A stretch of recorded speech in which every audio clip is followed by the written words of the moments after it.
Good morning. Bonjour mesdames et messieurs et bienvenue à cette session, une session où on va parler des sociétés et les limites des ressources naturelles. Je m'appelle Dion Rousseau, je viens d'Afrique du Sud où je suis responsable de l'Institut d'éthique d'Afrique du Sud. C'est super d'être ici pour cet événement qui dépasse les problèmes et où on essaye de trouver des solutions pratiques. Et je veux remercier les organisateurs pour avoir sélectionné des exemples vraiment marquants de savoir-faire intéressant. Donc, je vais vous présenter les orateurs, mais on va commencer d'abord peut-être à présenter cette session.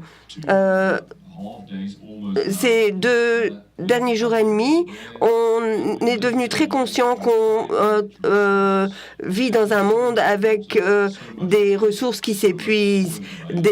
Mais en fait, on a tellement d'eau disponible, tellement de ressources disponibles, mais on est conscient de leur épuisement. Les ressources et nos demandes de ces ressources grandissent de jour en jour. Et donc, on voit une croissance énorme de la population au niveau du monde. Il y a des pressions exercées sur les villes aussi à cause de l'augmentation de l'urbanisation. Et il y a des facteurs aggravants qui voient le jour. Il y a des désastres naturels, les tremblements de terre, les sécheresses, les inondations qui sont dues au changement climatique et qui mettent une pression accrue sur ces ressources qui s'épuisent. Mais il y a aussi tous des désastres qui sont causés par l'homme et qui augmentent cette pression. On a une utilisation débridée de certaines ressources naturelles, la déforestation, la pollution, des actes terroristes aussi qui causent des crises énormes dans des régions peuplées. Et donc, le point de notre débat dans cette session, c'est de voir le rôle des sociétés. Et je pense qu'on est tous conscients que ce type de contraintes naturelles et les crises qui sont imposées à nos ressources naturelles ne peuvent pas être solutionnées par un seul acteur. Il faut une approche pluridisciplinaire avec plusieurs acteurs, la société civile, les citoyens, mais aussi les entreprises doivent jouer leur rôle. Et dans nos orateurs ici, on a 3 organisations différentes qui, chacune de leur façon, ont un lien avec les entreprises pour trouver les solutions aux défis de ces limitations imposées aux ressources naturelles. Donc nos 3 orateurs et Claire Pengeli, qui vient d'une organisation qui s'appelle Green Cape, qui est à Cape Town, en Afrique du Sud. Puis il y a Benoît Ringot, d'une société que vous connaissez tous, qui s'appelle Veolia. Et finalement, on a David CV, qui appartient à une société très bien connue en France, Nature et Découverte. Donc, je vais commencer avec Claire et je vais la présenter d'abord et on va suivre le format normal. Chaque orateur aura un peu de temps pour parler du projet qu'ils soutiennent. Puis, il y aura la possibilité de lui poser des questions ensuite. Donc notez vos questions pour qu'on puisse avoir ce débat ensuite. Donc, je vais vous présenter un à la fois avant que vous ne fassiez votre présentation. Donc, Claire est une économiste. Comme je vous l'ai dit, elle travaille pour une association qui s'appelle Green Cape, une organisation qui s'appelle Green Cape, où elle gère le programme de l'eau. Et Cape Town a vécu une crise de l'eau très sévère. il y a le jour 0 qui a été mentionné. Tous les robinets étaient à sec et ça a été un véritable drame. Et donc, elle, ainsi que d'autres acteurs, ont joué un rôle essentiel pour éviter ce jour 0. Donc, Claire, on est très intéressé de savoir ce que vous avez fait exactement, mais comment Green Cape fonctionne avec les sociétés, comment les entreprises ont répondu pour éviter cette crise causée par le jour 0. Merci beaucoup de cette présentation. Et comme cela a été mentionné, je suis économiste. Vous allez voir pas mal de graphiques, malheureusement. J'espère que vous êtes avancé dans ce domaine-là et que vous appréciez les graphiques. Moi, je le fais. Donc, ceci est une conférence où les citations sont utilisées. Ça, c'est une citation. Je ne suis pas sûre à qui c'est attribué, mais très certainement, c'est un mantra et que les gens utilisent souvent. Vraiment, on peut voir une crise pour une occasion de changer. Et il faut toujours garder cela à l'esprit lorsque vous êtes dans une situation stressante. Il faut voir cela pour évoluer, pour changer à long terme et pour vous améliorer à long terme. Alors voilà, ceci est ma présentation. Je vais vous parler de la résilience économique dans les villes qui manquent d'eau. Je viens de Cape Town. Alors, je voudrais mentionner quelques mots qui vont vous donner. J'ai été financé par le gouvernement de Cape Town. Alors, très rapidement, Green Cape, c'est une ASBL. Nous travaillons dans un certain nombre de secteurs. Voilà, les secteurs sur lesquels nous nous focalisons. L'énergie renouvelable, c'est un composant très, très important de notre travail et pas mal de travail que nous faisons.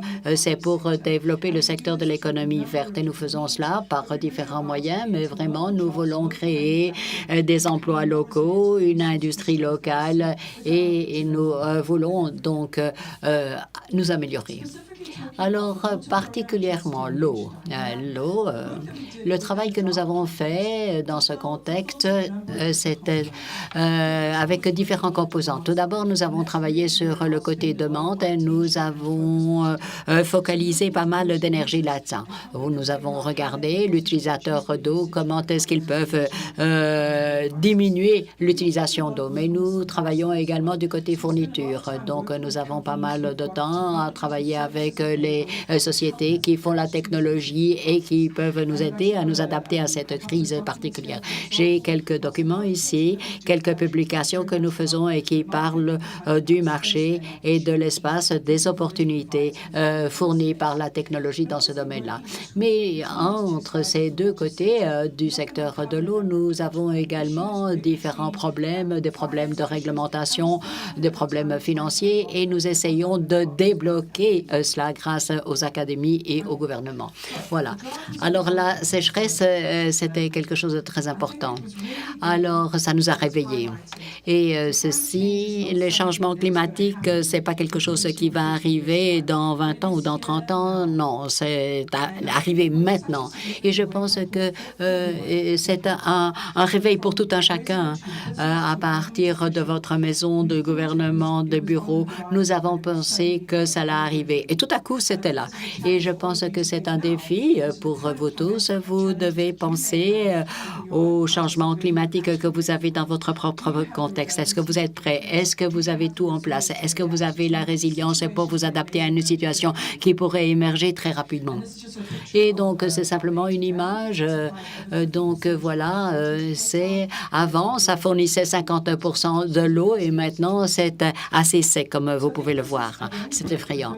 Alors, à nouveau, un premier graphique. Voilà, j'espère que vous êtes excités par ce graphique pour vous montrer que donc l'eau à partir des années précédentes. Et comme vous pouvez le voir, le graphique, donc en rouge, vous voyez, nous avons eu une sécheresse au cours de ces 3 dernières années. Et nous avons eu 2 années avec des précipitations très, très importantes. Et puis, Après, nous avons eu la sécheresse la pire qu'on ait jamais connue. Un tiers des précipitations est arrivé cette année-ci. Et la probabilité, c'était de 0,3 ces années-là. Donc, ça, c'est quelque chose qui était tout à fait inhabituel. Et voilà, ceci, ça a été reflété. Alors, et comme vous pouvez le voir au début de l'hiver, c'est lorsqu'il y a les précipitations, on avait plus de 100% en 102, en 2013, 103, en 2014. Donc, mais à la fin de l'hiver, en 2017, nous avions une réduction de 5%. Et nous avons une précipitation uniquement pendant une certaine période de l'année. On doit survivre avec un été très chaud et très long. Et Cape Town n'est pas le seul utilisateur de l'eau fournie par un barrage, mais l'agriculture également. Comment est-ce qu'on va pouvoir survivre avant les précipitations suivantes? Voilà, le D0, le jour zéro. C'était une campagne extraordinaire qui a été lancée par le gouvernement, qui a été repris par la ville.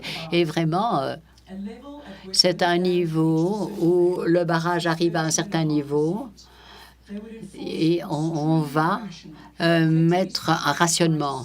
Et donc, le 75% de l'approvisionnement de l'eau va être réduit pour la ville. Donc, ça a été une campagne couronnée de succès. La demande a diminué, mais ça a eu un impact économique et social assez important. Alors, au milieu de tout cela, nous avons focalisé notre travail dans les entreprises et nous avons pensé à la manière dont on pouvait mobiliser les entreprises et les secteurs économiques pour contribuer aux efforts.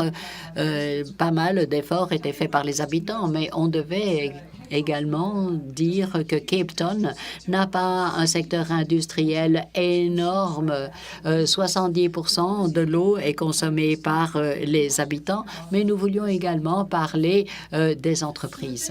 Alors, les choses dont vous devriez être conscient, c'est pas cette pression, ce niveau du barrage, et nous en parlions de jour en jour, mais il y avait des restrictions qui ont été appliquées. Alors, les utilisateurs commerciaux et industriels ont dû réduire leur consommation par 45%. Et si comment est-ce que vous pouvez réduire la consommation si vous faites du textile, par exemple? Et chaque fois qu'un niveau de restriction arrivait, et à la fin, au début de cette année-ci, elles étaient de 3,5 plus élevées que par rapport aux années précédentes. Alors, vraiment, comment est-ce qu'on peut s'assurer que cette crise ne devienne pas une crise économique? Je pense que si vous connaissez l'Afrique du Sud et sa situation, nous avons un problème de chômage. Cape Town a un taux de chômage de 21,3 et vraiment, nous voulons nous assurer que toutes ces situations différentes qui arrivent à cause de la sécheresse n'arrivent pas à un taux de chômage important. Alors, tout d'abord, on s'est dit que les entreprises étaient un partenaire critique dans ces activités de sécheresse. Alors, je vais parler des outils que nous avons pu employer. Mais ils ont également une fonction de prise de conscience. Ils ont des clients, ils ont des fournisseurs et on a vu pas mal d'efforts faits par ces entreprises. Ils pouvaient montrer leur voix, montrer leur influence pour que tout le monde soit conscient au sein de la communauté qu'il s'agissait d'une crise sévère et que tout le monde devait jouer son rôle. Et je vais parler d'un problème d'initiative sociale. Alors, pensez à ce que vous pouvez faire comme effort de RSE. Qu'est-ce que vous pouvez faire comme contribution au sein de cette situation? Et finalement, on a parlé aux détaillants, ceux qui avaient des logistiques, des réseaux, et on a dit, on a besoin de vous pour nous aider. Vous devez apporter les aliments, l'eau. Alors, je crois que vraiment, les entreprises sont des partenaires dans cette situation de crise. Tout le monde essaye de contribuer à mesure qu'ils pouvaient le faire pour essayer d'éviter cette crise. Alors, nous avons créé cette task team de résilience de l'eau économique. Je ne vais pas vous parler en détail de cette diapositive, mais il y a eu un certain nombre de partenaires. C'était de la ville, du gouvernement, des sociétés. Il y avait également d'autres organisations semblables à la nôtre, des ONG financées par les gouvernements, et nous avions également d'autres initiatives. Et pour chacun des partenaires, en fait, nous avons décidé de faire une priorité et de regarder les réseaux qui existaient. Nous voulions nous mobiliser le plus rapidement possible. Alors, je crois que vous devez savoir que, en fait, nous avons mis l'accent sur l'industrie. Nous avons une capacité technique très, très importante et nous avons pu mobiliser rapidement une équipe très, très importante. Et je voudrais vous expliquer ce à quoi ça ressemblait. Donc, on se réunissait chaque semaine. C'était des longues réunions très tenses. On essayait de partager des idées. On essayait de rencontrer des gens.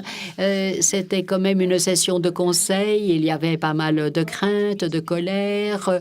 Les gens tapaient sur la porte. Donc, on devait essayer de trouver une solution. Maintenant, en ce qui concerne l'industrie sur laquelle nous nous sommes focalisés, on a regardé les secteurs les plus importants qui généraient le plus d'emplois et ceux qui prenaient beaucoup d'eau.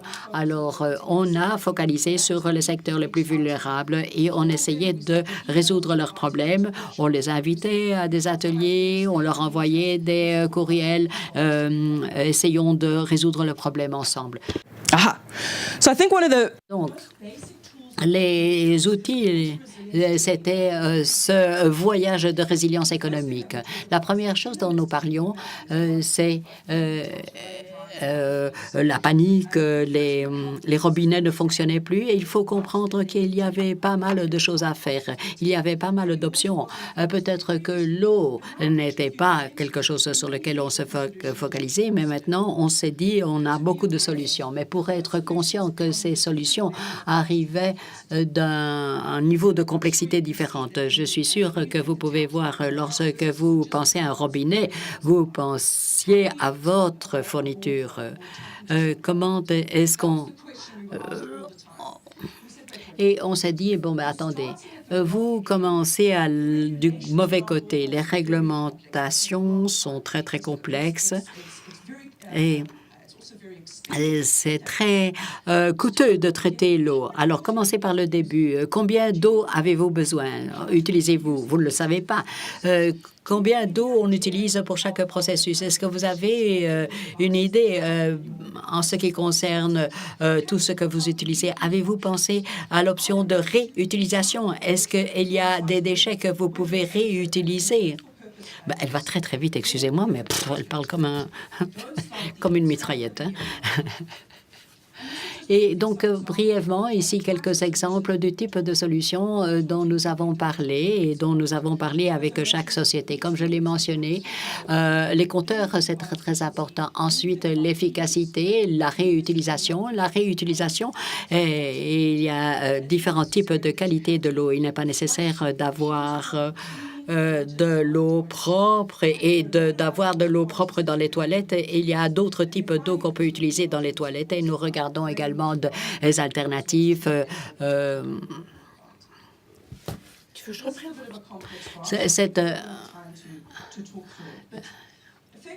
En fait, ce que nous sommes efforcés de faire, c'est que nous sommes dans une situation de crise, mais il y a un certain nombre d'options d'investissement qu'on peut considérer maintenant et qui, en fait, peuvent être faites dans l'avenir.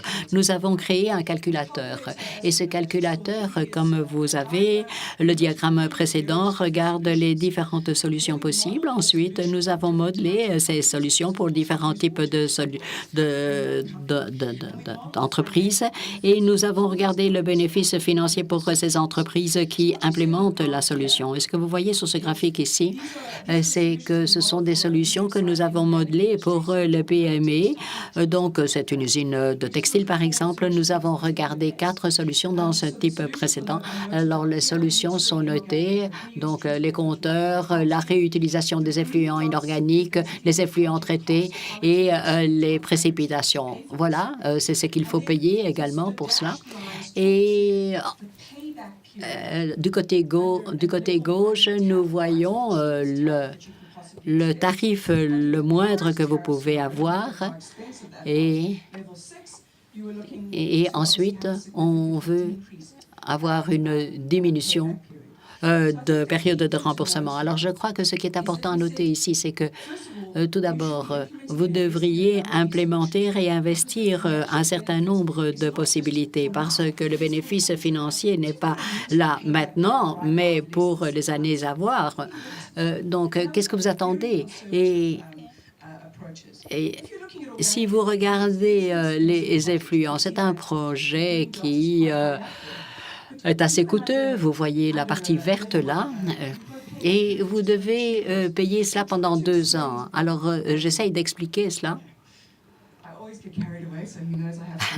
Elle dit qu'elle elle s'excite assez rapidement.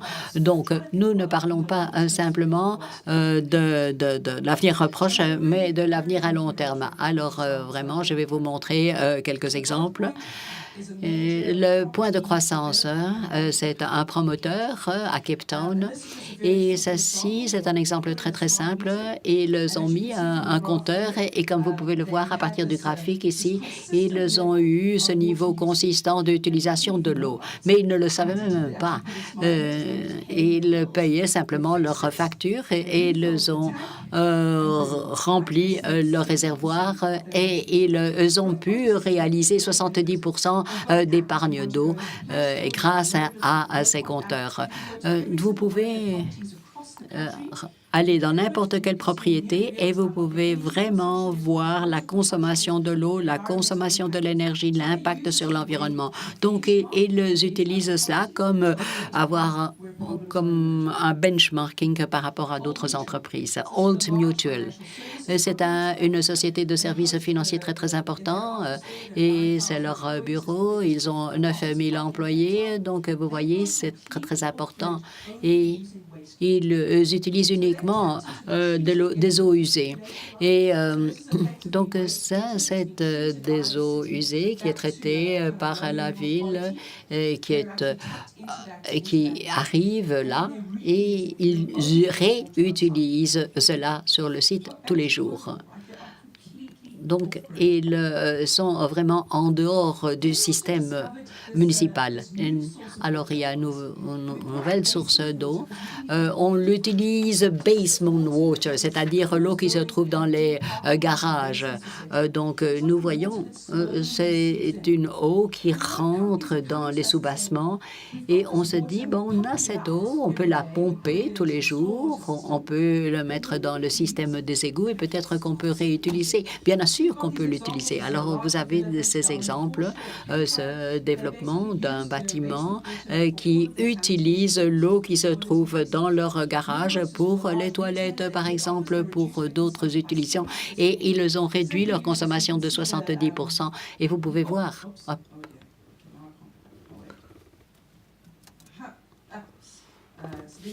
These are the tanks they're collecting. Et voilà, ça, c'est les réservoirs qu'ils ont dans les parkings. Ils utilisent cela pour le refroidissement parce que ça, c'est très cher, le système de refroidissement dans un pays très chaud. Alors, ensuite, le dernier exemple que je voudrais mentionner ici, il y a une organisation qui s'appelle ShopRite. Et qu'est-ce qu'ils font? Ils demandent aux entreprises d'aider à installer des compteurs intelligents dans les écoles. Et vous pouvez signer. Et ici, vous avez les sociétés qui ont signé cela. Les écoles n'ont pas de connaissances. Ils ne peuvent pas gérer de l'eau. C'est une dépense très, très importante. Et ils mettent simplement des compteurs pour empêcher les fuites, par exemple. Pas mal de sociétés ont contribué et ils ont pu épargner 200 000 litres. Et je crois que ça, c'est très, très important.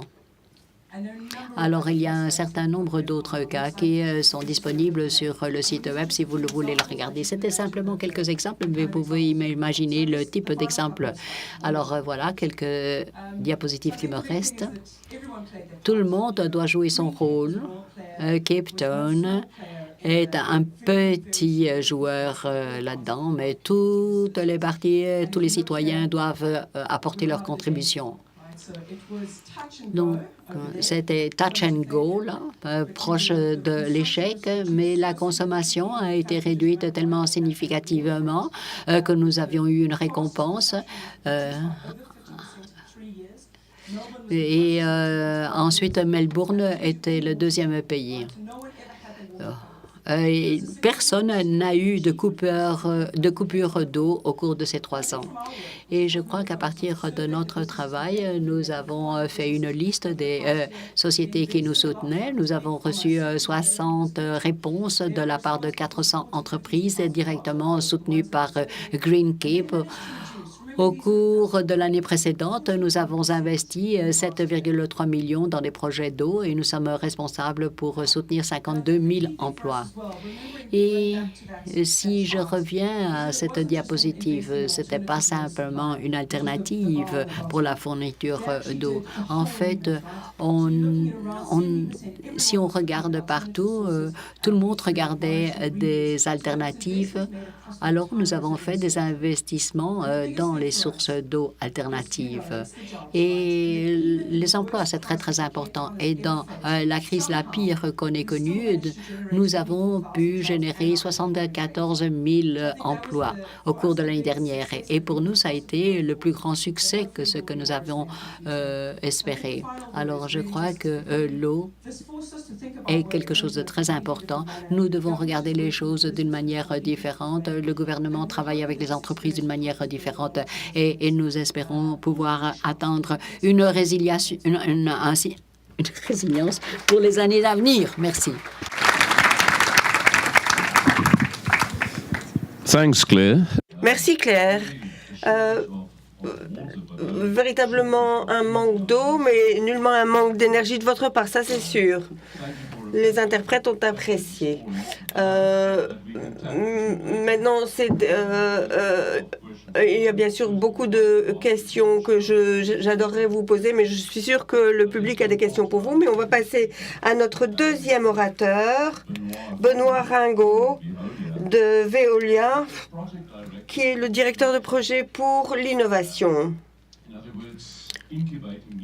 Ils incubent des nouvelles idées pour des entreprises sociales et une grande expérience, pas seulement en France, mais aussi au Bangladesh, où il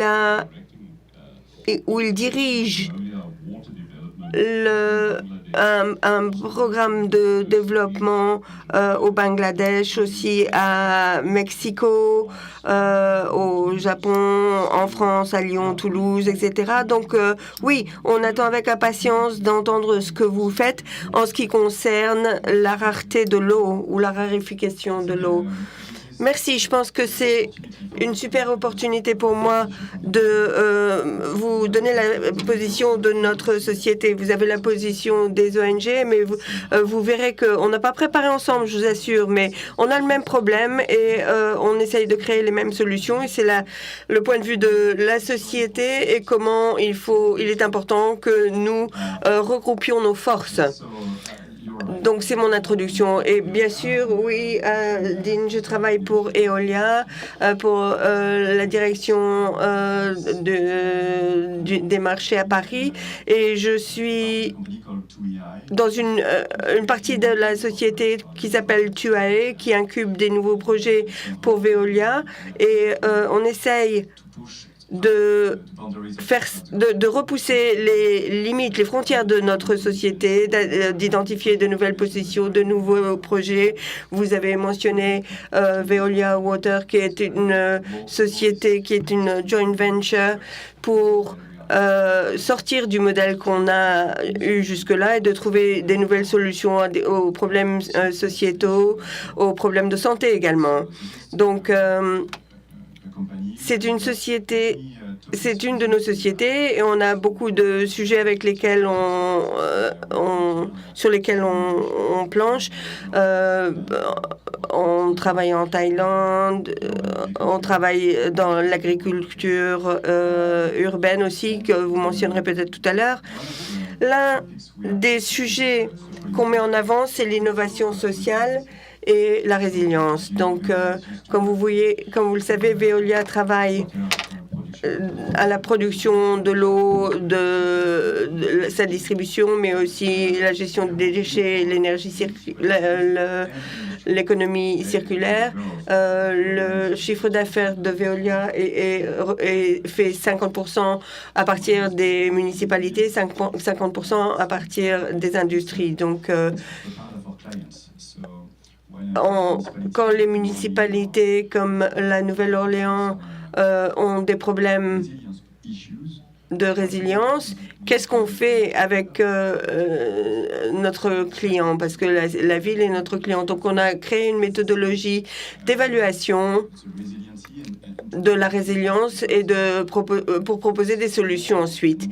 Parce que de plus en plus de villes doivent faire face à des problèmes de résilience. Donc, qu'est-ce que c'est que cette résilience pour une municipalité? Les chocs que vous avez mentionnés comme les désastres naturels, mais c'est aussi les stress. On a beaucoup de stress lié à l'eau. Donc, à Mexico, c'est une question plus de stress. Et dans la ville de Cape Town, vous avez une situation de choc à laquelle vous deviez faire face. Donc, à Veolia, on mène bien ce genre d'évaluation pour les villes. On l'a fait pour Milwaukee, pour la Nouvelle-Orléans. Et on essaye de savoir si c'est du choc ou du stress et comment est-ce qu'on peut répondre à ce stress ou à ces chocs. Donc, on ne parle pas des attaques terroristes, on parle des problèmes environnementaux, la collecte de l'eau, le problème d'augmentation de la population, etc. Et on travaille avec Swiss Re, la société d'assurance, parce que bien sûr, c'est important pour les municipalités d'avoir ce lien. Quand vous devez faire face à beaucoup de stress, vos primes d'assurance grimpent. Et c'est intéressant de travailler la main dans la main avec les compagnies d'assurance pour que la situation soit pérenne et pour ne pas avoir à faire face à un choc qui ne serait pas solutionnable. Donc, je vais vous emmener à Mexique, à Aguascalientes, au Mexique. Aguascalientes est au centre du Mexique, une ville où Veolia a le mandat de production et distribution de l'eau dans cette ville. Donc, on gère 200 pompes qui pompent l'eau de la zone aquifère et on distribue cette eau à la ville. Mais c'est aussi un État qui est plus grand que la ville aussi et on n'a pas le mandat pour couvrir tout l'État d'Aguascalientes. 80% de la population de cet État habite dans la ville même. Donc, si vous regardez cette carte, à gauche, vous voyez qu'il y a des montagnes, la Sierra Fria, qui prend... tout le qu'on prend vient de l'ouest. Donc là, vous avez beaucoup d'eau. C'est très vert. Donc, si vous avez des vacances à passer, je vous le conseille. Mais de l'autre côté, ici, où vous avez la ville même, c'est semi-aride. C'est sec. Il n'y a pas d'eau. Et pendant l'été... seulement pendant l'été où vous avez de l'eau, sinon le reste de l'année, il n'y a rien, quoi. Il n'y a pas d'eau, en tout cas. Donc, vous n'avez pas de fleuve important à proximité de la ville, mais vous avez une nappe aquifère qui est en bleu ici. Vous avez en bleu la zone aquifère et en vert, vous avez la ville d'Aguascalientes. À cause de cette zone bleue, dans les années 60, la production de l'agriculture était liée aux raisins et aussi à l'élevage de bétail laitier. Et toute la production agricole était liée à ça. Les récoltes étaient différentes qu'elles ne le sont maintenant et c'était toutes des récoltes qui demandaient beaucoup d'eau. Donc, en fait, le niveau de la nappe aquifère a diminué de 33 mètres à 180 mètres. Cette situation, une telle situation ne peut pas durer avec l'épuisement de la source en eau. Donc, pour nous, en tant que distributeur d'eau, l'impact était qu'il fallait qu'on pompe plus profondément pour avoir de l'eau. Et donc, ça a eu un impact, bien évidemment, sur l'activité et sur notre business model. Plus vous pompez, plus vous augmentez votre facture en électricité. Et au Mexique, l'électricité fluctue beaucoup. Et l'année dernière, ça a été multiplié par 10%. Ça a augmenté de 10%. Donc, la facture en électricité est salée. Et si vous descendez de plus en plus, on a un problème de qualité d'eau. Aguascalientes veut dire l'eau est chaude. Cette eau n'est pas supposée être chaude, mais comme on doit sonder de plus en plus profond, l'eau devient de plus en plus chaude. Donc, il faut qu'on la fasse suivre un traitement pour qu'elle soit potable. Donc, on a 200 pompes pour pomper l'eau. Et donc, on doit payer notre production plus cher et on doit payer plus pour le traitement de l'eau. Donc, tout ça, ça a un impact sur la population locale, bien évidemment. Donc, quand on a mentionné ça, comment est-ce qu'on peut avancer? Donc, encore une fois, c'est l'État d'Aguascalientes, la ville d'Aguascalientes, la ville pour laquelle Veolia a un mandat. Mais on a beaucoup de problèmes à solutionner. La baisse du niveau d'eau dans la nappe phréatique. Et ce qu'on essaye d'avoir, c'est une meilleure vision, meilleure compréhension de la situation. Et on voulait avoir notre propre vision, pas celle de l'État ni de la région. Donc, on a fait notre propre étude de la situation locale et ce qu'on pouvait faire. On a une identification claire que 70% de l'eau, 70% étaient utilisés pour la production agricole.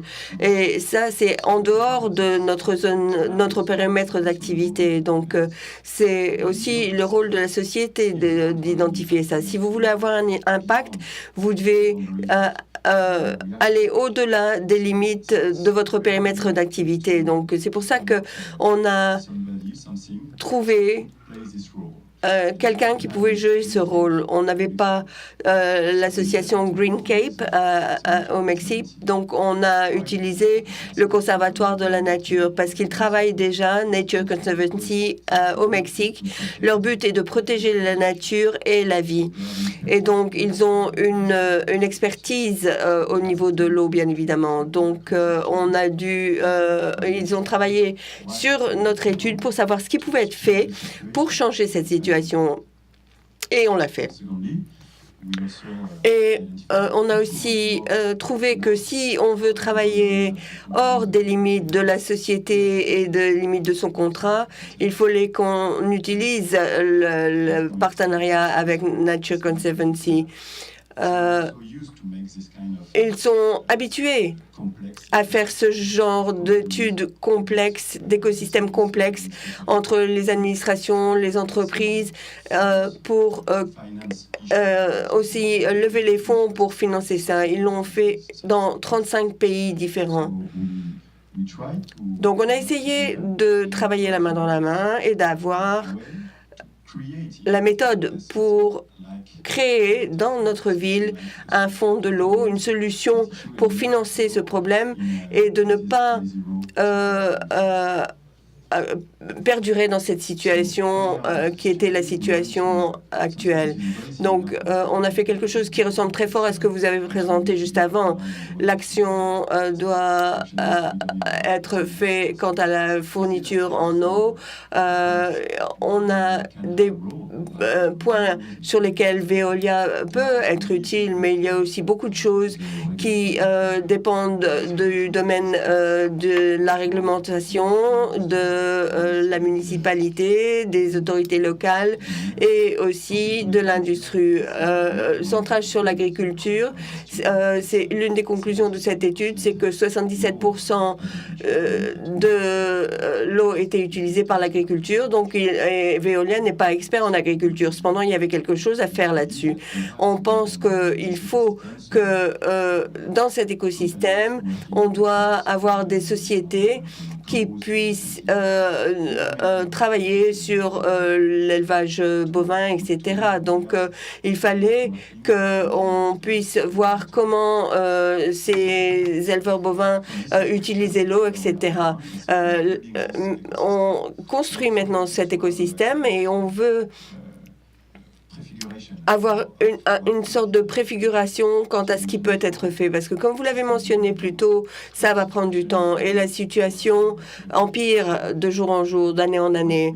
Donc, ce qu'on voulait, c'était, en étant en partenariat avec une autre société française, Danone, qui est dans la même ville, on voulait se concentrer sur ce problème de l'agriculture et financer un test pour réduire la consommation d'eau à des fins agricoles. Donc, on est allé dans les champs et on a proposé au nord de l'État d'Aguascalientes, on a mis 200... On a proposé à 250 petits fermiers de changer leur mode d'utilisation d'eau. Et on ne l'a pas fait tout seul parce qu'on n'est pas des spécialistes, mais l'aspect technique de la pratique agricole en mettant un système de goutte à goutte dans les champs a réduit de 70% la consommation d'eau. Donc, grâce à ce simple test avec 250 petits fermiers, on a eu un retour dans les 2 années suivantes qui ont confirmé notre assumption de base.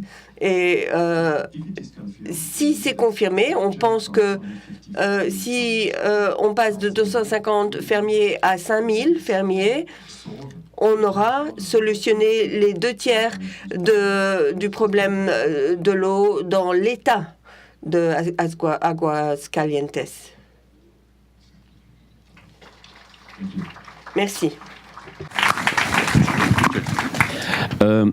Benoît, you mentioned... Vous avez mentionné que vous travailliez avec des organisations de conservation de la nature et de préservation de la nature. Est-ce que vous pourriez nous dire ce qu'ils font et comment ça a aidé le problème que vous ne pouviez pas résoudre tout seul?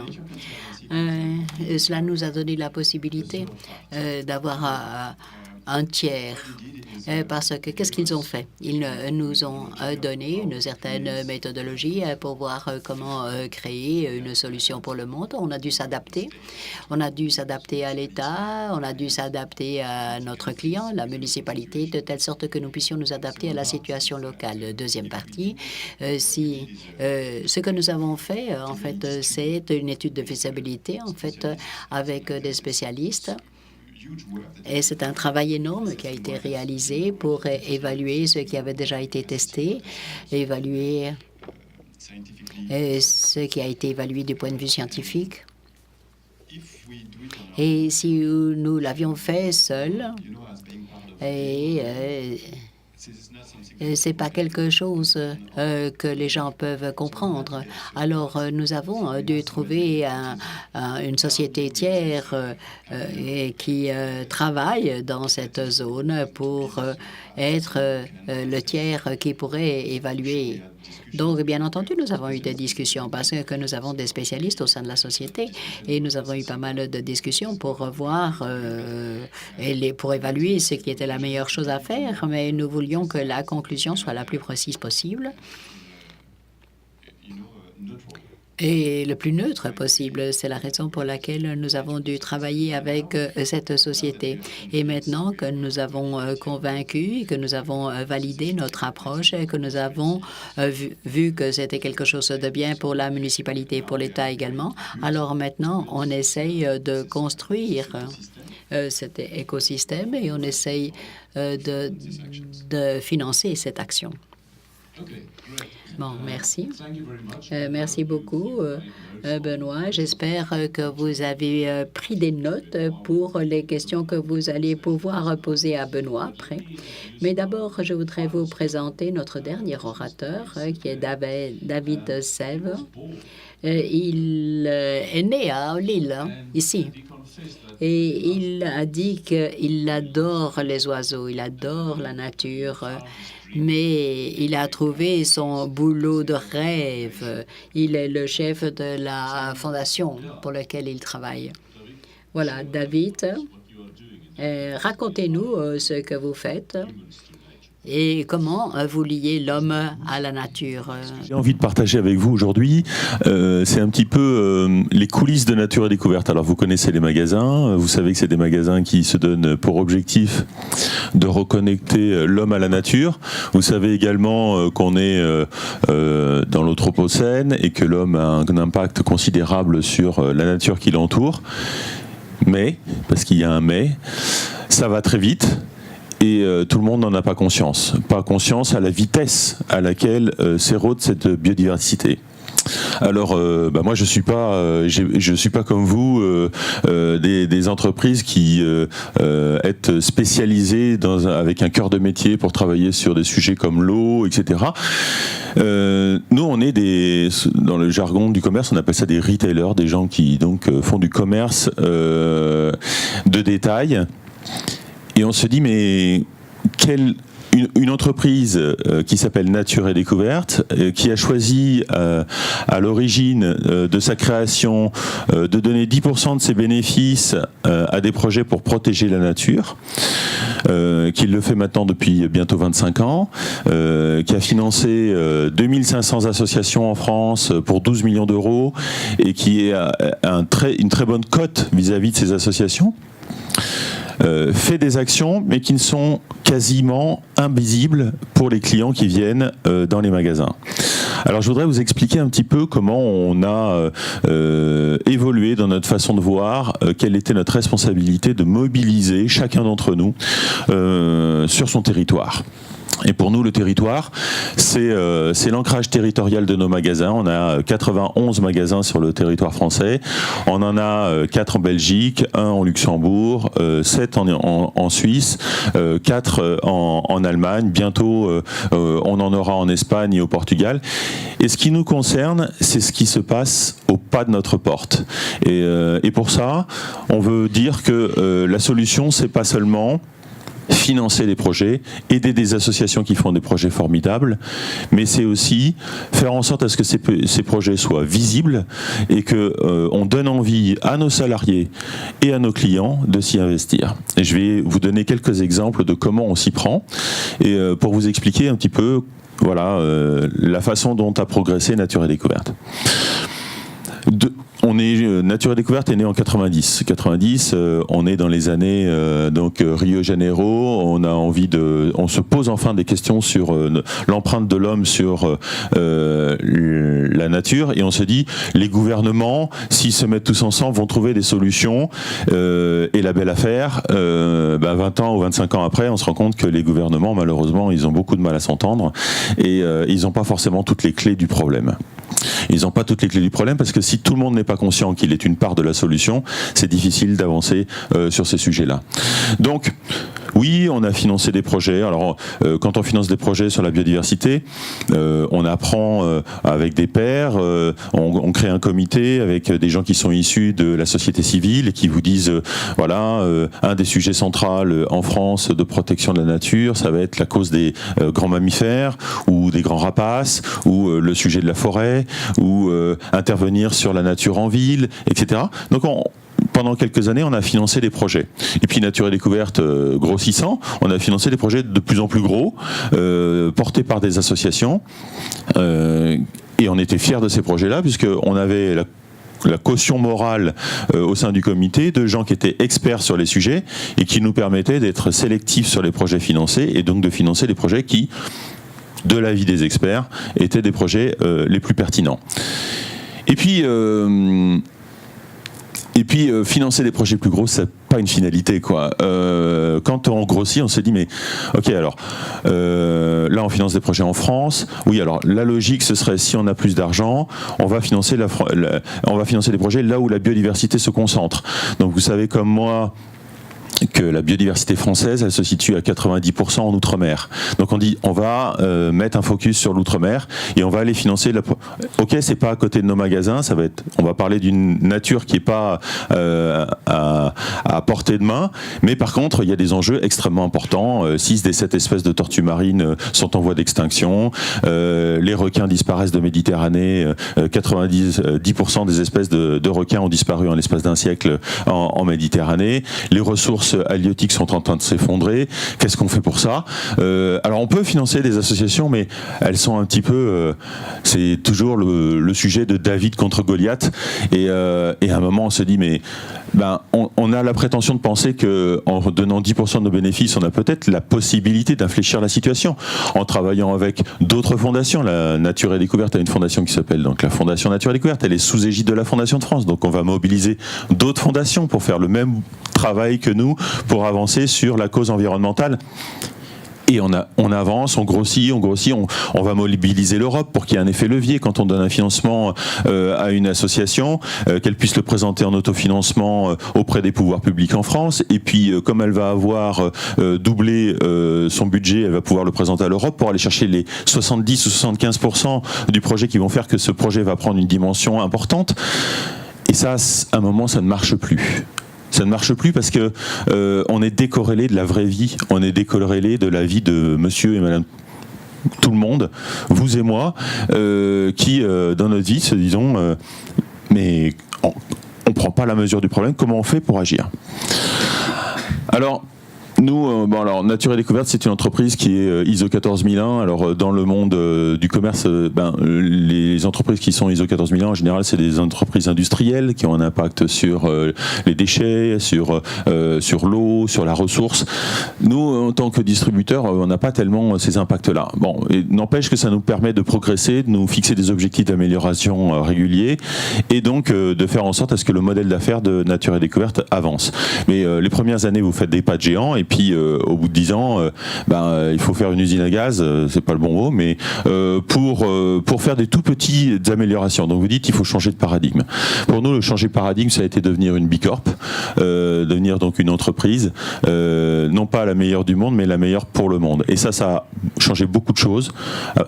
Ça n'a l'air de rien quand on le dit comme ça, mais se dire que une entreprise n'a pas vocation à donner uniquement aux gens l'envie de changer ou de montrer l'exemple, ça ne suffit pas. Il faut qu'elles partent des attentions, des attentes, des besoins et de la conscience émergente des citoyens, de ses clients et de ses salariés pour les faire converger vers une solution. Et donc, en prenant le modèle Bicorp, on répond à un questionnaire de 350 questions quand on est une entreprise de 1000 personnes. Et là, on a fait le constat qu'on était très bon sur nos sujets d'action sociale, sociétale, environnementale auprès de la communauté, mais qu'il y avait des choses qu'on faisait moins bien. Et donc, c'était peut-être intéressant de faire entrer cette dynamique qui était très forte déjà dans l'entreprise au sein du modèle d'affaires de Nature et Découverte. Alors, je vais vous donner quelques exemples. Bicorp, c'est une façon de travailler, non seulement de s'améliorer, mais de rentrer dans une communauté d'entreprises qui ont envie de s'améliorer elles aussi. Et donc, de créer des synergies entre ces entreprises. Je vais vous donner 2 exemples. Le premier, c'est en 2014. À l'époque, il y a Franprix qui propose l'arrondi en caisse dans ses magasins. Franprix, c'est un commerce de proximité. Les gens viennent faire leurs courses régulièrement. Donc l'arrondi, c'est une bonne idée de le faire dans ces supermarchés de proximité. Mais quand vous venez faire vos courses 3 ou 4 fois par semaine dans le magasin et qu'on vous demande systématiquement de faire l'arrondi, à un moment, vous dites ouais, je veux bien le donner 1 fois, 2 fois, mais je ne veux pas le donner 4 fois par semaine, quoi. Nous, on a la chance d'être une entreprise où on a un public plutôt affinitaire. Hein. Les gens qui viennent chez Nature et Découverte, on espère, ont une conscience écologique. Elle n'est pas forcément très développée. Et on se dit, là, comment on peut la développer davantage ? Et comment on peut faire mieux connaître ce qu'on fait et dont on est très fier avec nos salariés auprès d'associations qui sont à côté de leur magasin. Donc, on a mis en place à partir de 2008 ce qu'on a appelé les coups de main de la Fondation. Au lieu de financer des projets, j'allais dire, à l'autre bout du monde, avec des sommes d'argent importantes, on a dit, on va se concentrer sur le territoire français et on va financer des petits projets capés à 3 000 €, mais on va en financer plein. On va en financer 150 par an. Et ça, on ne va pas le faire tout seul, on ne va pas le faire avec des experts de la biodiversité, puisque nous, ça fait 15 ans qu'on travaille avec eux, donc on a un peu compris comment ça fonctionne. On se les a appropriés, ces critères, et on va le faire avec nos salariés, les salariés qui sont dans nos magasins. Et on va inviter nos salariés à être prescripteurs de projets, nous proposer des projets à côté de chez eux qui font sens pour eux en termes d'action sur la biodiversité de proximité, en termes d'éducation de leurs enfants, cultiver le potentiel de leurs enfants, leur permettre d'avoir plutôt que des vases qu'on remplit, leur donner l'esprit critique qui va leur permettre de créer un monde désirable demain. Donc, fort de ces deux piliers, on propose 4 fois par an, chaque trimestre, à des salariés de défendre des projets, et donc ils viennent, ils prennent leur courage à deux mains, parce que souvent, quand je vous dis c'est des salariés Nature et Découverte, c'est pas les cadres de Nature et Découverte forcément, c'est d'abord des vendeurs, c'est ceux que vous rencontrez quand vous allez dans le magasin Nature et Découverte, des gens qui sont pleins de convictions, mais qui sont pas forcément très experts dans un sujet. Et ils vont venir défendre le projet de crèche à côté de chez eux pour que les enfants puissent être connectés à l'extérieur et soient pas empoisonnés par les produits qu'on peut utiliser à l'intérieur. Ça va être défendre un centre de soins à côté de chez eux pour dire, tiens, à côté de Lyon, on a un centre de soins, ils accueillent 6000 oiseaux dans l'année et ils ont besoin qu'il y ait un réseau bénévole autour de ce centre de soins pour être efficace dans leur action, parce qu'ils n'ont pas beaucoup de moyens. C'est ce genre de projets très locaux et qui vont, après avoir été financés une première fois par la Fondation, donc ils vont nous solliciter pour 3 000 €, on va leur donner 2 000, 2 500 €, 3 000 € si le projet est exceptionnel, on va lui donner un coup de cœur. Et puis à la fin de l'année, on va faire les comptes. Donc on va avoir un potentiel de 150 projets et on va dire aux 90 magasins, dans ces 150 projets, dans les projets qui sont à côté de chez vous, lequel vous choisissez pour en parler à vos clients, pour les interpeller sur ce sujet-là. Donc, Christelle à Bordeaux va nous dire, moi je suis une passionnée de plongée, on est en train de faire un projet sur la protection des hippocampes au large de Bordeaux. Moi je travaille, je sais pas, à Nantes. Le projet qui me fait triper, c'est la tricyclerie, parce que la fille, ce qu'elle fait, c'est génial. Elle récupère tous les mares de café dans le coin, et puis elle en fait du compost qu'elle va redonner ensuite aux écoles pour créer des actions pour les interpeller par rapport à la biodiversité par l'agriculture dans le contexte de l'école. Voilà, chacun va apporter son projet et ces projets-là vont être financés une première fois et ensuite ils vont choisir, vont dire moi celui qui me parle c'est c'est l'écolo-crèche qui est juste à côté de chez moi parce que j'ai mis ma fille dans cette écolo-crèche et ça a changé ma vie parce que je suis rassuré par rapport au fait qu'elle est dans un contexte qui lui est favorable d'un point de vue crèche mais également d'un point de vue environnemental. Et donc, on va proposer l'arrondi en caisse. Alors, l'arrondi en caisse, chez Nature Découverte, quand vous passez en caisse, en général, vous achetez 2 articles. On a une politique de prix qui va faire qu'on est à 19,90 donc ou 9,90 et donc vous allez acheter 2 articles et en moyenne, vous allez donner donc 20 centimes à l'arrondi. C'est-à-dire, vous allez passer en caisse, vous allez payer 29,80. On va vous demander de financer, de payer donc 30 € si vous le souhaitez, au profit à 100% d'un projet local. Et donc l'idée de départ, c'était de dire on va aller chercher les 500 € ou les 800 € qui manquent par rapport aux 3 000 € qu'ils nous ont demandé qu'on n'a pas pu leur donner. Mais il y a un tel engouement dans les équipes, elles en parlent tellement bien, qu'aujourd'hui, ce qu'on observe après 4 ans de fonctionnement de l'arrondi, c'est qu'on double le financement de l'association. C'est-à-dire non seulement on lui donne la possibilité d'être financée une première fois, on lui donne la possibilité de communiquer sur ce qu'elle fait et donc potentiellement d'intéresser des bénévoles, des futurs adhérents ou des gens qui vont lui permettre de faire fonctionner sa crèche ou son centre de soins. Et derrière, elle va retoucher entre 2500 et 3000 euros parce que les gens sont généreux, parce que ça fait sens pour eux de faire une bonne action en donnant 20 centimes. Et 20 centimes, au bout de 4 ans, ça fait 4 millions de personnes qui donnent 20 centimes. 4 millions de personnes, ça fait 800 000 euros, vous faites les comptes comme moi.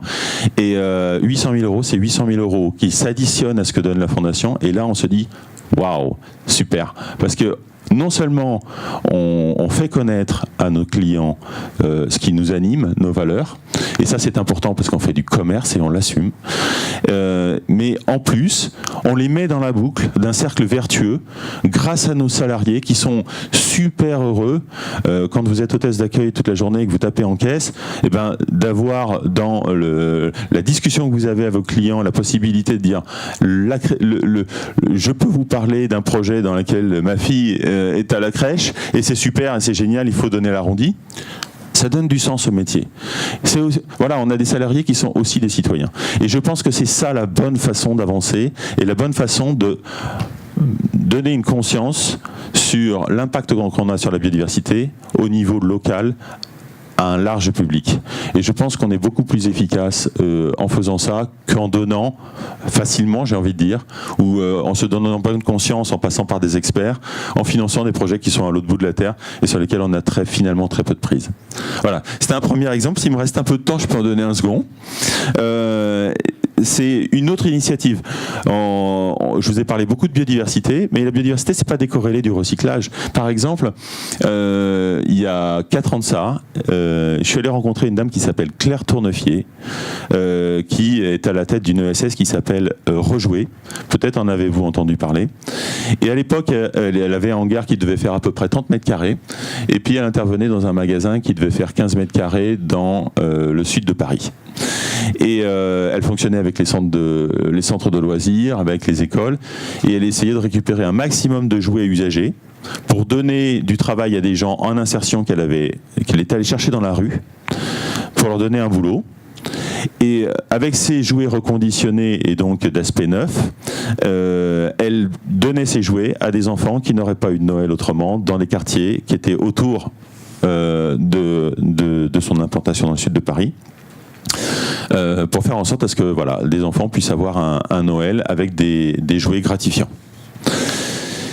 On est allé la voir et je lui ai dit à l'époque, Claire, nous, Nature et Découverte, on aimerait bien vous aider à développer votre modèle d'affaires, à développer votre business. Là encore, on est dans du benefit corporation. C'est profitable, c'est-à-dire que le modèle, il n'est pas juste vertueux, c'est un cercle vertueux, bien sûr, mais c'est aussi quelque chose qui permet à des gens de vivre. Les gens qui sont en insertion, le modèle fonctionne économiquement.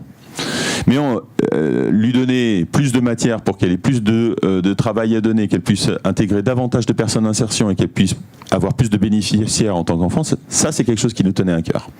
Mais j'ai vendu ça à mes 100 ambassadeurs. On a 100 ambassadeurs des engagements de Nature et Découverte, ça représente 10% de la masse salariale de Nature et Découverte.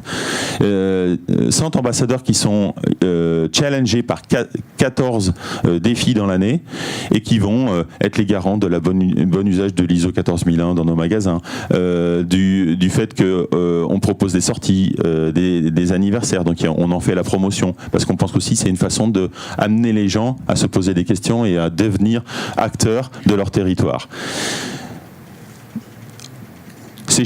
Dans ces challenges, on a intégré le fait de proposer une campagne pour mettre en place dans les magasins des caisses sur lesquelles on allait inviter nos clients à venir se vider leur placard de jouets qu'ils n'utilisent pas, qu'ils n'utilisent plus, pour le bénéfice de ces populations, à la fois en insertion et à la fois les enfants destinataires finaux.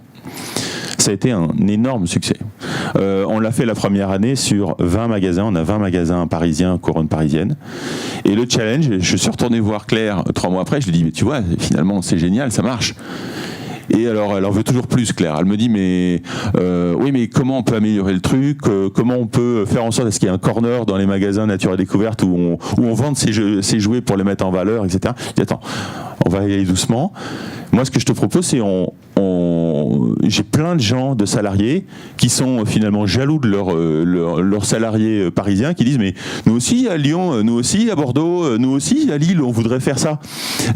Donc on va satisfaire leur attente, et nous on va te donner les moyens de te développer, et pour ça on va faire l'arrondi national. Donc pendant 4 mois cette année-là, on a proposé à l'ensemble des magasins, donc une centaine de magasins, de faire l'arrondi au bénéfice de Rejouer, en plus de la campagne, donc pour inviter les... On a reçu 120 000 euros. 120 000 euros, ça lui a permis de reconstruire, d'intégrer 3 personnes dans son ESS, de faire venir 10 personnes supplémentaires comme bénéficiaires au niveau des gens qui reconditionnaient les jouets, et puis d'élargir considérablement le nombre de bénéficiaires. Aujourd'hui, on a donné 10 tonnes, on a redonné en jouets 10 tonnes de jouets pour faire ce genre de choses. Donc là aussi, quand on parle de ressources, on est aussi dans la ressource parce que c'est autant de jouets qui n'ont pas dû être reconstruits ou fabriqués et qui ne sont pas allés grossir des déchetteries et qui ont fait en plus le bonheur des enfants, quoi. Et Vraiment, je pense que c'est le monde de demain. Je pense que c'est comme ça qu'on peut emmener les gens. Et on voit bien les mouvements citoyens. Là, je porte Nous voulons des coquelicots. Vous en avez certainement entendu parler. Et c'est quelque chose qui est relayé aussi dans tous nos magasins. On veut de la biodiversité, on veut un futur désirable. On veut dire aux gens, ok, perdre en l'espace de 12 ans un tiers des espèces d'oiseaux en France, c'est grave. Perdre 50% des espèces de papillons, c'est très grave. Mais vous en rendez pas compte. Vous vous en rendez pas compte parce que vous êtes occupé, parce que vous vivez en ville. 80% de la population maintenant vit en ville en France. C'est énorme. Et on a un devoir, nous, avec des magasins qui sont situés en ville, de vous alerter là-dessus. Pas de vous culpabiliser, mais de vous dire que la solution, on l'a, et elle est dans une coopération et un travail en commun. Voilà, et je voulais montrer que les entreprises peuvent donner la main aux citoyens, et les entreprises sont acteurs aussi du territoire.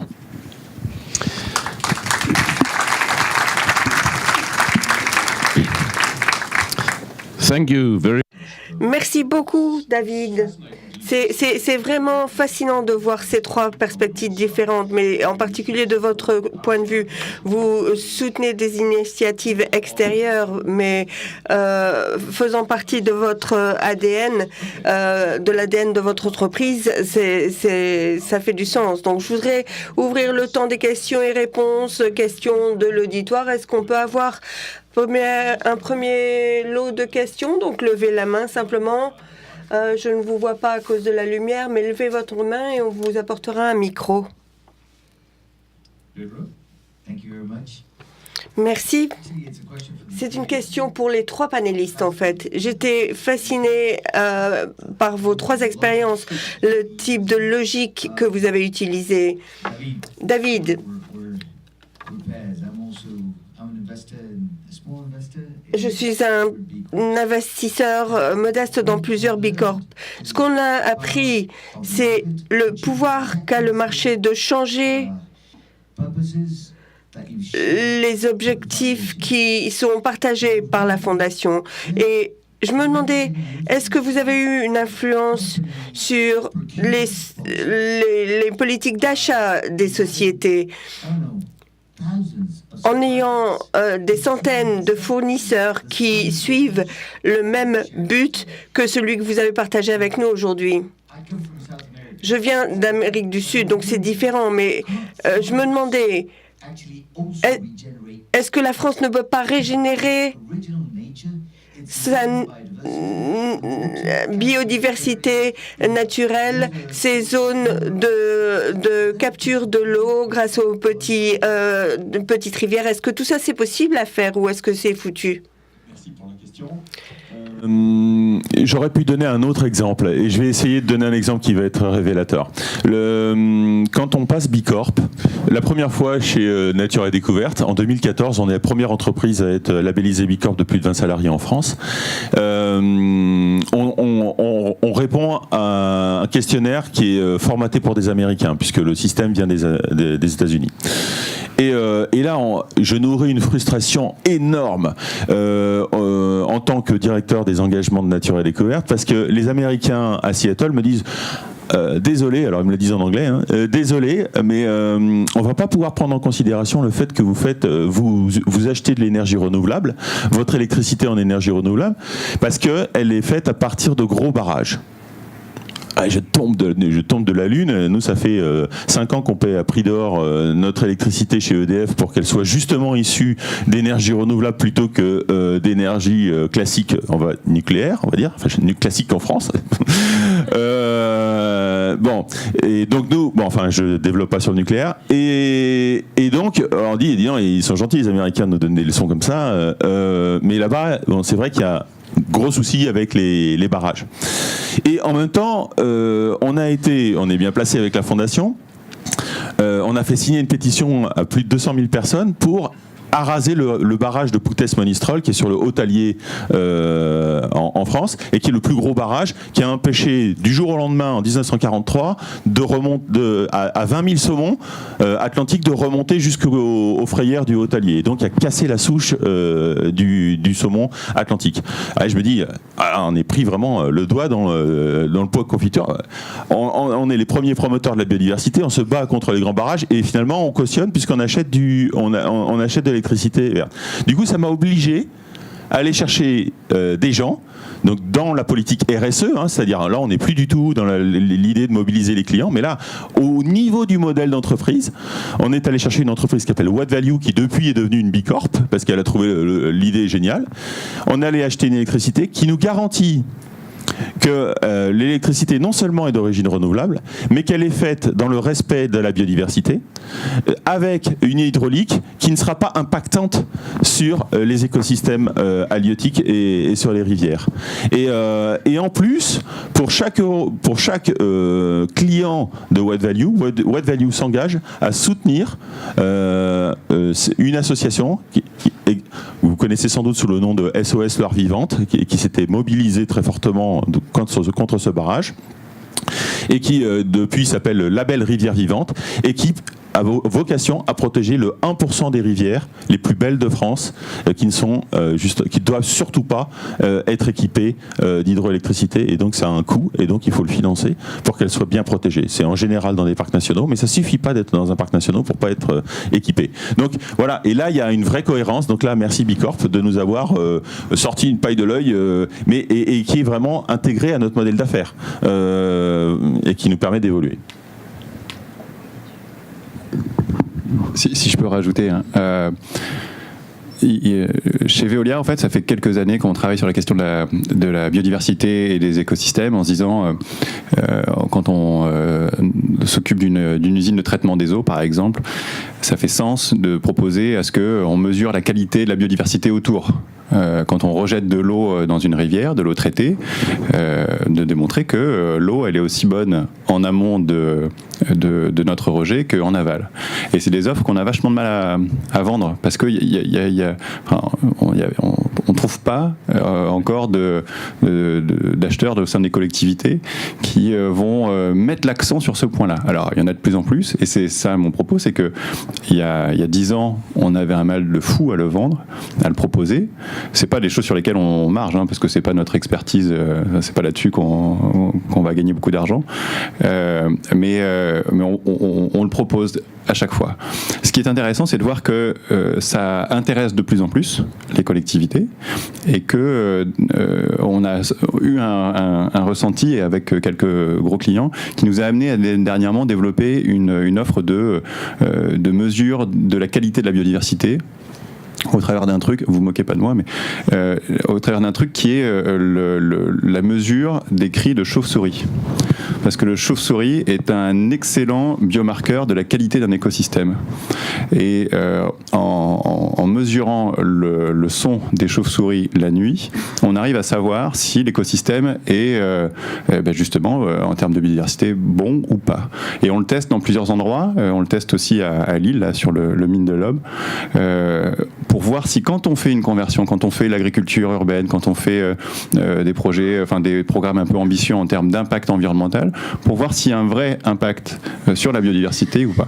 Et on voit que c'est quelque chose qui intéresse nos clients, et donc on a bon espoir que justement ce soit quelque chose qui soit le plus intégré.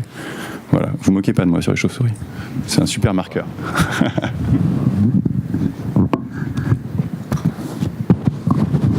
Okay, fascinating. There's a question at the back. Absolument fascinant tout ça. Une question là-bas au bout?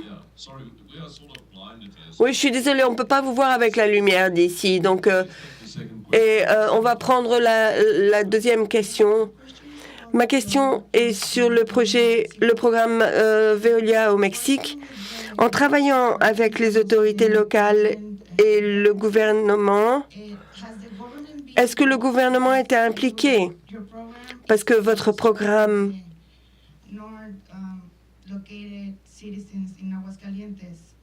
implique les habitants de la ville, mais est-ce que le gouvernement a été impliqué dans votre approche des agriculteurs aussi, par exemple?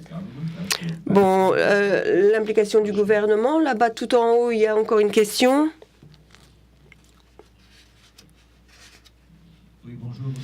Yes, Audrey Malaquin. Je vais un peu rebondir, et peut-être de manière inattendue pour vous, sur votre exemple avec les saumons dans l'Allier. J'ai rien contre les saumons, s'ils sont bien fumés, c'est très bien. Et sur l'actualité qui est beaucoup plus tragique de l'Aude, avec les inondations, avec les barrages ou pas barrages, enfin les rivières qui ont inondé toutes des zones. Bon, j'ai pas été spécialiste de la question sur l'Aude, mais néanmoins, bon, on a vu quelques reportages et forcément c'était malheureusement intéressant. Mais il y a un problème qui s'est posé, qu'il y a eu des tas de fonds qui ont été donnés par les États. Ils étaient à 500 000 euros de dotation et depuis une dizaine d'années, et les fonds ne sont pas encore dépensés. Alors la pierre d'achoppement, c'est que ils avaient montré un schéma sur toute la rivière l'Aude où ils auraient dû restaurer, nettoyer, etc., refaire des berges. Mais à un endroit, c'était les libellules machin qui bloquaient parce que donc il y avait tout un dossier à faire. 10 km plus loin, c'était les crapauds, je sais pas quoi, qui obligeaient aussi à faire une étude. Résultat des courses, 10 à 15 ans plus tard, les fonds sont toujours pas dépensés, financés, les travaux n'ont pas eu lieu, et malheureusement, un événement climatique fait que il y a des désastres et également des morts. Donc, ne pensez-vous pas qu'il y a une limite? Alors, la biodiversité, je crois que sur le fond, tout le monde est pour, c'est pas un souci, mais qu'il y a peut-être une limite à trouver entre l'efficacité de la biodiversité et l'efficacité peut-être, là dans le cas de l'autre, des travaux qui étaient à faire à ce moment-là, quoi.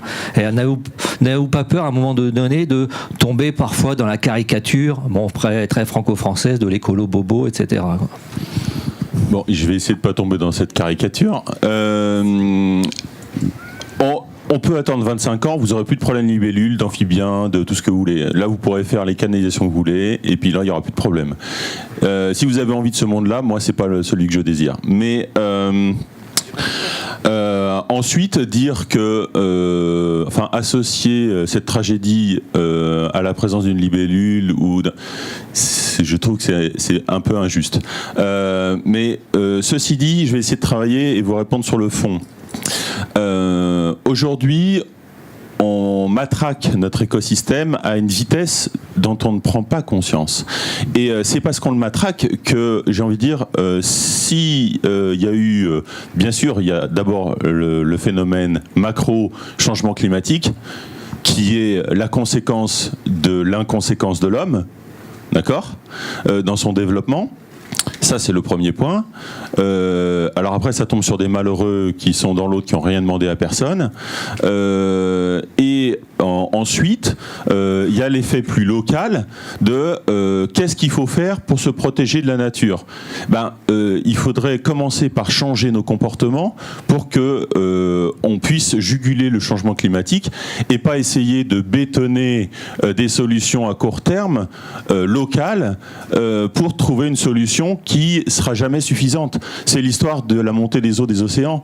Vous pouvez toujours construire une digue pour vous protéger de la montée des océans. Si vous les empêchez pas de monter, à un moment la digue elle sera pas assez haute et elle va finir par casser. Et là vous faites quoi quand il y a plus d'îles? Quand vous êtes dans les Maldives, les gens ils font quoi sur place? Et on va dire c'est con, hein, mais il aurait fallu qu'on y pense avant. Donc je pense qu'il faut pas s'arrêter à du micro, mais il faut penser macro et penser qu'on a tous une responsabilité sur ce qui arrive aujourd'hui. Et on a surtout tous le pouvoir de trouver une solution à ce problème-là. Alors conjoncturellement, effectivement, si les nuages ils étaient arrivés 15 km plus loin, il n'y aurait pas eu, à cause de la topographie du site, les mêmes impacts. Et comment on le gère ça? On peut pas être partout, tout le temps, en alerte toutes les nuits pour se dire on va trouver une solution au problème. La solution, elle est en amont. C'est bien en amont qu'il faut la trouver. Vous voyez ce que je veux dire? Donc je n'oppose pas la protection de la nature au bien-être des hommes, bien au contraire. Mais je dis seulement il faut réfléchir par ordre de priorité.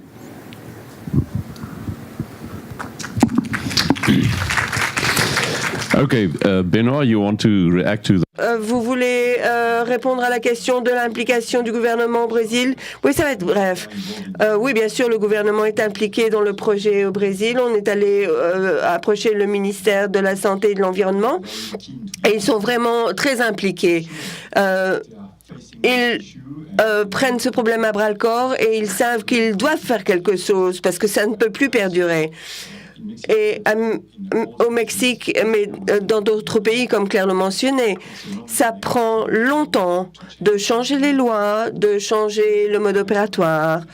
Et vous savez que les gouvernements changent, alternent, et comme on le dit en France, the planet line-up is not right, et les choses prennent longtemps.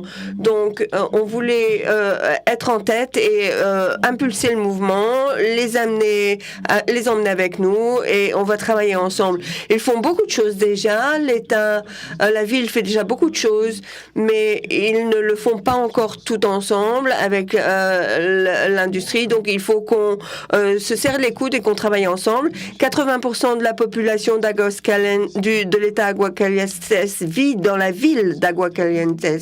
Donc, l'État n'a pas de lien avec les habitants de la ville même. Donc, si vous voulez avoir un impact sur les gens pour diminuer leur consommation, pour donner une partie de ce qu'ils payent pour l'eau, pour contribuer au changement qui doit être fait dans le monde agricole, ça peut être fait. Donc, il faut qu'on se serre les coudes pour qu'on puisse avoir un impact sur l'écosystème. Dernière question à Claire, parce que on a pratiquement pris tout notre temps. Donc, c'est la fin de l'hiver pour vous, mais il y a eu beaucoup de pluie hivernale apparemment. Donc c'était beaucoup mieux que les 3 années précédentes. Donc est-ce qu'on en est maintenant à l'état normal? Est-ce que vous avez vu des états permanents à cause de cette crise de 3 ans au Cap? On a eu des pluies inférieures à ce qu'on aurait dû, mais plus qu'on a eu jusque-là. Et parce que, pour répondre à votre question, je ne peux pas imaginer la vie revenir à ce que c'était avant. Ce qu'il faut qu'on remarque, c'est que oui, bien sûr, j'aime bien prendre un bain et ne pas récupérer toute mon eau de douche pour utiliser dans les toilettes, mais les choses vont changer. Quand les choses seront un peu plus confortables, les comportements vont changer un petit peu, mais de la part de la demande, les choses ont changé. Au niveau des entreprises, autant qu'au niveau résidentiel. Donc, on est focalisé sur les entreprises, mais vous imaginez que les ménages ont fait ce qu'il fallait. Ils ont récupéré la pluie, les eaux de pluie, etc. Mais la consommation a changé fortement. Mais on a parlé de la demande aujourd'hui uniquement. Mais du point de vue de l'offre, les choses vont changer et changent déjà.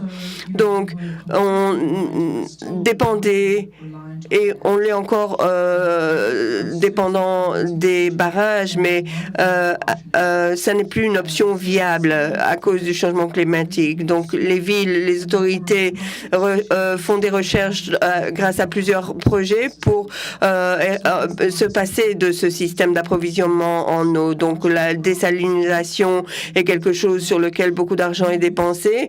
La réutilisation des eaux usées est quelque chose aussi qui prend toute notre attention. Les conservatoires de la nature ont créé un fonds. Donc, mais ce qui est unique unique là où on est, c'est que nous avons des plantes envahissantes et on a des arbres d'Australie et d'Amérique du Nord qui ne sont pas normaux dans notre environnement et qui utilisent beaucoup d'eau. Donc les conservatoires de la nature nous permettent d'enlever ces arbres, mais c'est une approche qui va s'intensifier parce qu'il faut qu'on puisse capturer aussi beaucoup plus d'eau qu'on ne le fait maintenant. Et donc, je pense que maintenant, il faut clôturer cette session. Au début, j'ai dit qu'on avait vraiment besoin d'une approche multisectorielle et multi-acteurs. Donc, c'est intéressant de voir que des simples employés, des citoyens, les entreprises, les ONG sont impliqués. Et je pense que cette action collective, et non seulement collaborative, mais cette action collective nous aidera à répondre à ce problème de limitation des ressources naturelles. Merci beaucoup d'être venu avec nous et merci beaucoup aux panélistes.